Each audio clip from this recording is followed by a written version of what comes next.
Now, when we say inclusivity, ini-include natin, di ba, sabi ko, ini-include natin sila sa community, sa people around, kaya we have the inclusive education.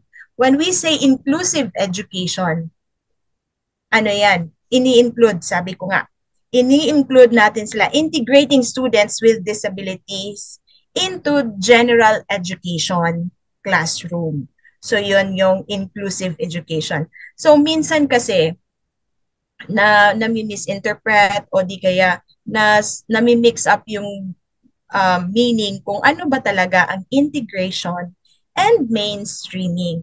So, when you say integration, when we say integration, it means you are including or mainstreaming the children with disability into a regular class. It has access to the whole school. Hindi yung para kung special, kung you belong to a special class, dapat nandun ka lang sa special education classroom mo. Hindi. They are given access and equal access to the whole school. So like they can go to the cafeteria, they have access to the gym, to the art class or music classroom.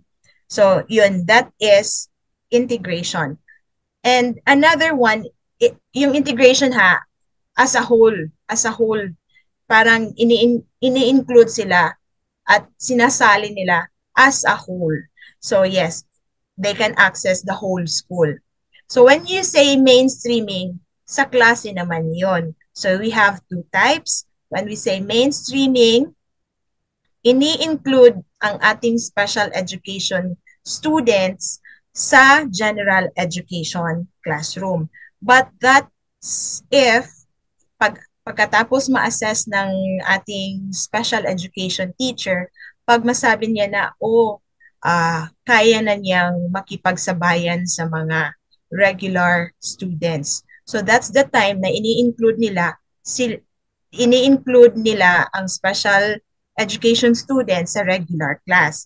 So full inclusion, meaning lahat ng subjects kaya na niyang pumunta doon na walang or minimal o walang assistance sa special education teacher. So, yun, that is full inclusion. So like for example, if you have 7 subjects sa regular class, tapos nakita ni teacher na pagkatapos ng assessment niya na kaya niya nang mag-cope ng pace sa regular class, so ini-include na siya. So meaning, pinupull out siya sa special education class at ini-include na sa regular or sa general education class. So that is full inclusion. But when you say partial inclusion naman, from the word itself, partial, hindi lahat ng subjects i-attend niya sa general education class.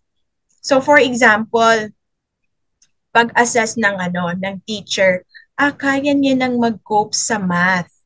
So sa dun, whatever the time na